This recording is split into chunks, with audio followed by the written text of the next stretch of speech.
মুসারে আল্লাহরে জিগাইবানি, আমি গরিব মানুষ, আমি ভালো কিছু কিনতে পারি না, ছেলে মেয়েকে ভালো কিছু খাওয়াইতে পারি না, ভাঙ্গা ঘর, এত গরিব, ভালো করে ঘর বানাইতে পারি না।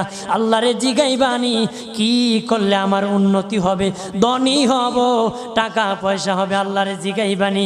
আল্লাহ মুসা নবী কই ঠিক আছে, আল্লাহরে জিগাইব তুমি কেমনে ধনী হইবা। আল্লাহ নবী মুসা নবী তিন রাস্তার মোড়ে যা দেখে একটা লোক বসে আছে, তার দুই হাত নাই, দুই পা নাই, দুই হাত নাই, দুই পা নাই। ওই লোক ডাক দিয়া কয়, মুসা রে, জীবনে কোনোদিন নিজে হাঁটতে পারি নাই, নিজ হাতে খেতে পারি নাই, কেউ খাওয়াইলে খাই, নতুবা উপবাস থাকি, বৃষ্টি আসলে ভিজি, সেখানে আমি